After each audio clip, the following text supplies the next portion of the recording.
राधे राधे, जय श्री कृष्णा। बच्चों, आज मैं क्लोथिंग टेक्सटाइल से क्वेश्चन पूछ रही हूँ, वस्त्र विज्ञान और परिधान से। और मैं ऐसी कोई क्वेश्चन नहीं पूछूंगी जो आपको नहीं आता हो। कोई क्लिष्ट क्वेश्चन नहीं है, और जो क्वेश्चन है इसके लिए मैंने पहले पढ़ाया हुआ है आपको। आप मेरी वीडियो जाकर के यूट्यूब पर देख सकते हैं।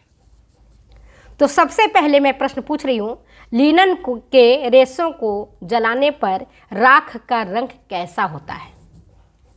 लिनन जो प्राकृतिक रेशा है, आप जानते हैं, जिसके तने से रेशे प्राप्त किए जाते हैं, उन रेशों को अगर आप जलाते हैं तो जलाने पर राख का रंग कैसा होता है?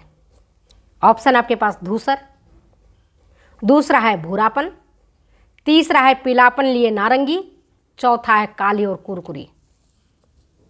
सही उत्तर क्या है? लिनन के रेशों को जलाने पर राख का जो रंग होता है वो होता है धूसर। सही उत्तर है आपका धूसर। दूसरा है, रेशम के रेशों को जलाने पर इससे पीले रंग की लौ निकलती है। जब आप रेशम के रेशे को जलाएंगे तो उससे पीले रंग की लौ निकलेगी, और इसकी राख किस रंग की होती है ये बताओ। ऑप्शन है आपके पास काली, गोलाकार, दानेदार एवं भुरभुरी। दूसरा है भूरापन लिए काली, तीसरा है धूसर, और चौथा है पीलापन लिए नारंगी। इस प्रश्न का उत्तर आप मुझे देंगे कि इनमें से कौन सा ऑप्शन सही है। प्रश्न फिर से सुना रही हूं, फिर से दोहरा रही हूं। रेशम के रेशों को जलाने पर इससे पीले रंग की लौ निकलती है, और इसकी राख का रंग जो ऐश होता है, राख होता है, उसका रंग कैसा होता है? ऑप्शन है आपके पास काला, गोलाकार, दानेदार और कुरकुरा। दूसरा है भूरापन लिए काला, तीसरा है धूसर, चौथा इनमें से कोई नहीं। सही उत्तर क्या है आप मुझे बताइए। नेक्स्ट क्वेश्चन है, रेशम तथा ऊन के रेशे में अम्ल के परीक्षण के द्वारा क्या आप अंतर ज्ञात कर सकते हैं, हाँ या नहीं? प्रश्न क्या है? रेशम तथा ऊन के रेशे में अम्ल के द्वारा क्या अंतर ज्ञात किया जा सकता है? क्योंकि दोनों ही प्रोटीन रेशा है, दोनों ही जांतव रेशा है। एक जानवरों से प्राप्त किया जाता है तो दूसरा सिल्क वर्म से प्राप्त किया जाता है।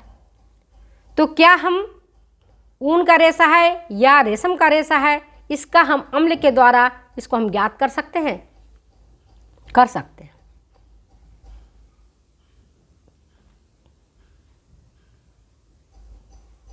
क्योंकि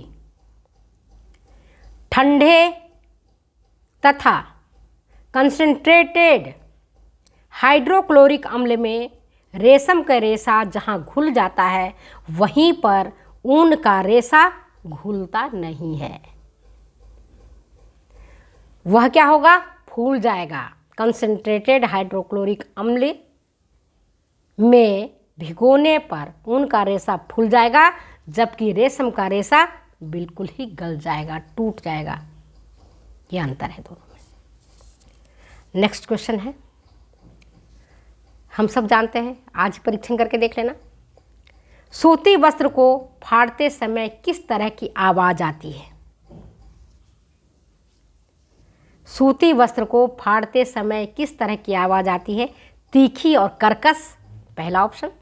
दूसरा होता है चर्र, तीसरा ऑप्शन है तीक्ष्ण और कर्कश, चौथा है कोई आवाज नहीं आती है, बिल्कुल साइलेंटली फट जाता है। सही उत्तर क्या है बच्चे? जवाब दो।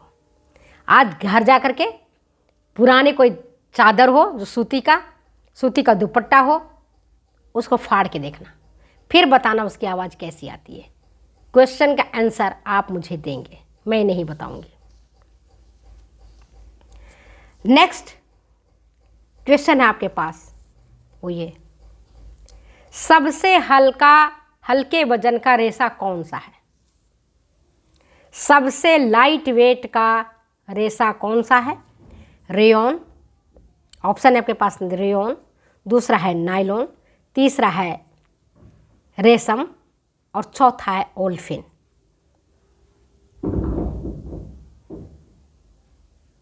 बोलो,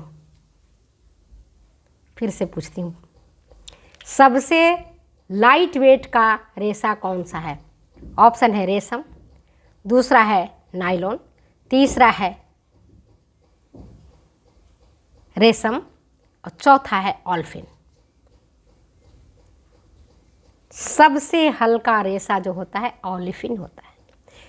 इसका विशिष्ट घनत्व, स्पेसिफिक डेंसिटी 0.92 होता है और ये रेशा पानी में तैरता है, डूबता नहीं है। विशिष्ट घनत्व इसका पानी से कम होता है। नेक्स्ट क्वेश्चन आपके पास है, सूती वस्त्रों पर अगर स्याही का दाग लग जाए, अब तो चलो स्याही कम है, हम लोग जब पढ़ते थे तो लिखने वाला कलम होता तो उसमें हम स्याही भरते थे और अक्सर सूती वस्त्रों पर वो स्याही का दाग लग ही जाता था।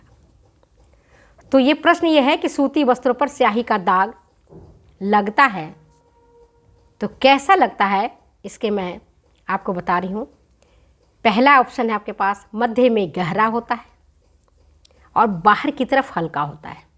जहाँ से गिरेगा ना वहाँ गहरा होगा और बाहर की तरफ वो हल्का होगा, ऑप्शन ये है। दूसरा है, स्याही की बूंदें सभी जगहों पर समान रूप से फैलता है। तीसरा है कि जहाँ स्याही गिरता है मध्य में तो हल्का होता है और बाहर की तरफ ये गहरा होता है। और चौथा ऑप्शन है, कोई भी इसमें ऐसा ऑप्शन सही नहीं है। सही उत्तर क्या है बताओ? सही उत्तर है कि जहां स्याही की बूंदें गिरेंगी सूती वस्त्र पर, वहां पर तो वो गहरा होगा, मध्य में गहरा होगा और आउटर साइड ये हल्का होगा। समझ गए बात को? आउटर साइड ये हल्का होगा। एक प्रश्न और है, वो ये कि पहला मानवकृत रेशा कौन सा है? रेयॉन है, डेक्रोन है, नायलॉन है या पॉलिस्टर है?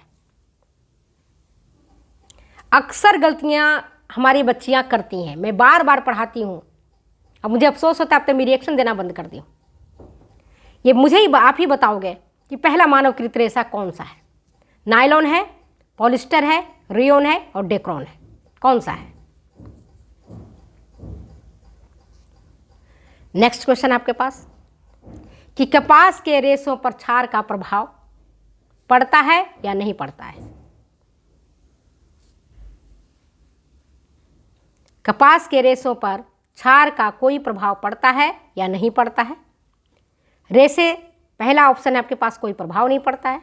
दूसरा है, रेशे चिकने हो जाते हैं। तीसरा ऑप्शन है, रेशे पतले हो जाते हैं। और चौथा ऑप्शन है, इनमें से कोई भी ऑप्शन सही नहीं है। तो देखो, कपास के रेशों पर क्षार का प्रभाव नहीं पड़ता है। इसीलिए आप किसी भी प्रकार के साबुन से, चाहे रिन से आप धो या किसी भी प्रकार से सर्फ एक्सेल से धो, निरमा से धो, घड़ी से धो, किसी भी प्रकार के साबुन और सर्फ से इसको हम सूती वस्त्रों को धो सकते हैं। कूट के धोते हैं, पीट के धोते हैं।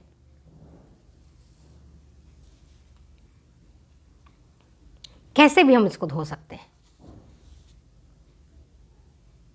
जैसे चाहे हम इसको धो सकते हैं।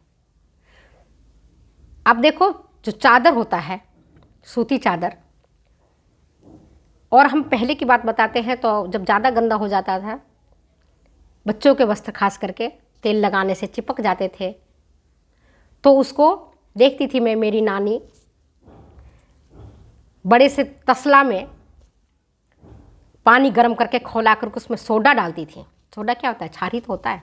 और उसको फिर ले जा करके कुएं पर, आज की तरह नल की सुविधा नहीं थी उस टाइम, कुएं पर या नदी में या तालाब के किनारे उसको ले जाकर कूट कूट करके धोती थी। जल्दी नहीं फटता था और साफ भी हो जाता था।